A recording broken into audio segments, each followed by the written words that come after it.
Bonjour à tous et bienvenue dans cette nouvelle vidéo. Alors dans cette vidéo, on va parler de quelques vérités en analyse fondamentale. Quand on est débutant en analyse fondamentale, je pense que ces deux éléments dont je vais parler dans cette vidéo sont assez importants. Et donc, comme d'habitude, avant de commencer, n'oublie pas de liker, de t'abonner, ça fait plaisir et ça donne la force. Et donc, tout de suite, on rentre dans le vif du sujet. Et donc, le premier élément à connaître, selon moi, pour débutants, c'est que l'analyse fondamentale va vous permettre d'augmenter votre rentabilité. Je m'explique. Vous savez, je ne le cesse de le répéter sur cette chaîne. Le trading, c'est de la probabilité. C'est-à-dire, plus vous avez de facteurs qui partent dans votre sens, vous avez plus de chances, plus de probabilité que votre position soit gagnante. Et donc, c'est pour ça qu'on fait des analyses. On essaie d'étudier différents éléments pour essayer de voir est-ce que ces différents éléments-là convergent vers une hausse de la paire, par exemple, ou une baisse de la paire. Et donc, quand il y a plusieurs éléments qui valident notre analyse, bon, on est plus confiant dans cette prise de décision-là, vous voyez. Et donc, c'est pareil pour l'analyse fondamentale. Lorsque vous l'intégrez dans votre trading, vous allez avoir la direction du marché. Parce que comme on le sait, les différents actifs évoluent selon des fondamentaux, vous voyez. Et donc, c'est pareil pour les devises. On va étudier les fondamentaux de chaque devise pour essayer de voir est-ce qu'on va se positionner à l'achat ou à la vente, vous voyez. Et donc, c'est dans ce sens-là que l'analyse fondamentale va drastiquement augmenter votre rentabilité parce que vous allez être dans la direction des plus grands acteurs du marché, tout simplement. Et cela va vous permettre de filtrer les occasions parce que, je prends un exemple, vous pouvez avoir une configuration baissière sur une paire du Forex, mais est-ce que les fondamentaux des deux devises fait que la paire est à la baisse? Vous voyez, si les fondamentaux des deux devises ne permettent pas de conclure que la paire va partir à la baisse, par exemple, moi, dans ma stratégie de prise de position, je ne vais pas prendre de position. C'est pas parce que techniquement, c'est à la baisse que je vais rentrer. Je dois d'abord valider le fait que ces deux éléments-là sont dans le même sens. Et donc, quand c'est comme ça empêche de prendre des positions perdantes, tout simplement. Du coup, ça augmente la rentabilité. Je vais prendre ici un exemple sur, ça c'est la paire NZDCHF en un jour. On voit qu'ici, il y a une épaule tête-épaule inversée. Vous voyez, et donc la technique dit, si on a cassure, bien sûr, la ligne des points, on a déjà cassé, on va mettre le SL et mettre le TP avec l'amplitude de la tête qui est là. Voilà. Et donc moi, sachant que je fais du fondamental et que je ne vais pas seulement me baser sur la technique pour entrer, qu'est-ce que je veux voir? Déjà, il faut savoir que fondamentalement, demain, très tôt, à 2 heures, il y a annonce de taux d'intérêt en Nouvelle-Zélande. Vous voyez?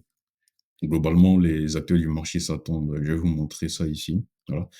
RBNZ, voilà, demain, les acteurs du marché s'attendent à environ 75% qu'on baisse les taux, voilà, et à environ 25% que les taux soient maintenus. Comme vous le savez, quand il y a baisse de taux, la devise perd de la valeur. Et donc, si demain, par exemple, très tôt. Supposons que vous avez pris cette position-là, sachant que c'est un graphique en un jour. Il y a de la marge pour arriver au TP. Mais vous savez que demain matin, très tôt, à 2 heures GMT, je crois, voilà, on a annonce du taux. Il y a une forte chance qu'on baisse les taux ici. Et qui dit baisse du taux dit que la devise perd de la valeur. Donc, potentiellement, il y a de grandes chances que votre position que vous prenez là, demain se retourne parce que le dollar néo-zélandais va chuter. Et donc, si ça chute, potentiellement, votre SL sera pris. Vous voyez.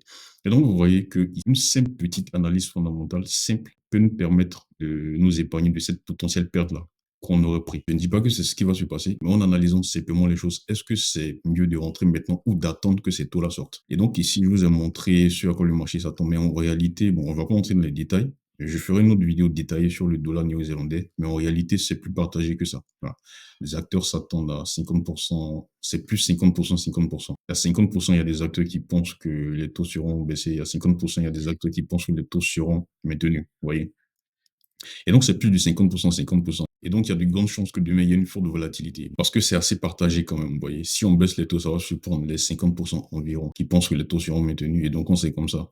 Si on baisse, il y aura forte baisse. Mais aussi, si on maintient les taux et que le discours qui suit est assez hawkish, on va potentiellement rentrer un peu plus tard. Mais ça vaut le coup d'attendre parce qu'on ne sait pas exactement ce qui va se passer. Moi, personnellement, je pense que la meilleure opportunité, ayant vu cette opportunité technique-là, je vais privilégier l'achat. Et donc, fondamentalement, c'est ce qui sera mieux. Pourquoi? Parce que c'est plus de 50%, 50%. Et donc, si on maintient les taux ici, et donc si on maintient les taux ici et que le dessous qui suit est assez hawkish, vous allez voir que le dollar néo-zélandais, il va partir à la hausse comme ça. Mais on peut avoir un maintien de taux et le discours qui va suivre sera dovish. Pourquoi? Parce que dans le discours, on peut potentiellement annoncer qu'on va commencer à baisser les taux, etc., etc. Vous voyez, donc le discours tend vers des baisses de taux prochainement.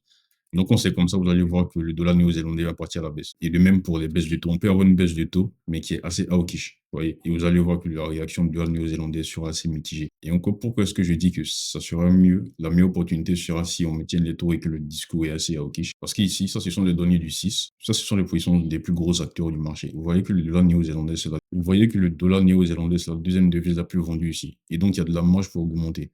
D'autant plus que si on regarde le graphique du dollar néo-zélandais ici, vous allez voir que récemment, là, voilà, connu cette grosse chute-là. Le sentiment du risque commence à revenir petit à petit parce que, bon, parce que quand on regarde le VIX, par exemple, on a un peu à la hausse et là, bon, ça continue à la baisse et donc le sentiment du risque revient de plus en plus. Et donc le dollar néo-zélandais, lui, il corrige un peu à la hausse comme ça, vous voyez, suite à cette grosse baisse qu'on a eue. Et donc, il y a de la marge pour monter ici. Et aussi au niveau des plus grands acteurs, il y a de la marge aussi pour des positions acheteuses. Donc, c'est comme ça, quand il y a des catalyseurs haussiers sur la devise, c'est sûr que la hausse sera violente parce qu'il y a de la marge pour des positions acheteuses, vous voyez.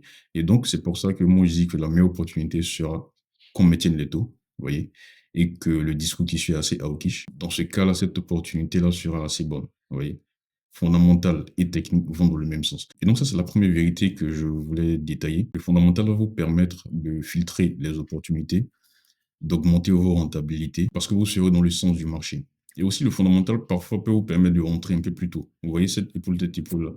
Même avant la cassure de la ligne de coup, le fondamental aurait permis, dans certains cas, de rentrer un peu plus tôt. Parce que potentiellement, ce qui va arriver, par exemple, l'annonce économique qui va arriver sur la devise, il n'y a pas d'autre choix que cette annonce soit à la hausse pour la devise. Et donc, quand c'est comme ça nous permet de nous positionner en avance de tout ça, pour profiter encore plus de la hausse qui va venir.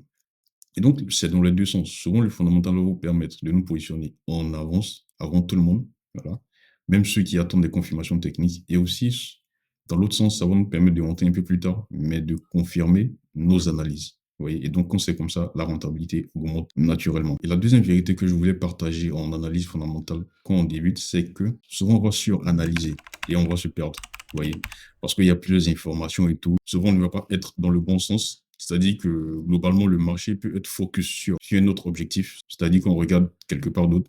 Alors que toi, dans ton analyse, tu as l'encontre de ça. Tu regardes plutôt quelque chose d'autre pour pouvoir te positionner selon ton analyse fondamentale. Et donc ça peut arriver au début quand on débute en analyse fondamentale. Mais je vais vous donner un exemple ici. Comme vous le savez, actuellement aux États-Unis, depuis le début de cette année, on a vu que l'inflation, le marché de l'emploi, tout c'était robuste. Et donc ça repoussait de plus en plus les baisses de taux aux États-Unis. Mais récemment, on a vu que l'inflation, ça c'est l'inflation PCE aux États-Unis. Le PCE, c'est la mesure préférée de l'inflation de la Fed. Voilà, c'est pas le CPI. Donc, on voit que le PCE commence ces derniers mois à se stabiliser quand même vers l'objectif de 2%. Voilà, c'est bien. Et donc, quand c'est comme ça, vous allez voir que le 10 juillet, voilà, on a eu le discours de M. Powell. Powell, c'est le directeur de la Banque centrale des États-Unis. Et donc, dans ce discours-là, il y a eu un shift. Il a reconnu que l'inflation tend durablement vers l'objectif de 2%. Mais maintenant, notre attention va plutôt être tournée vers le marché de l'emploi. Comme vous le savez, aux États-Unis, la Banque centrale a deux mandats. Alors, le premier mandat, c'est l'inflation. Le deuxième mandat, c'est le marché de l'emploi. Il faut que ces deux éléments-là soient stables.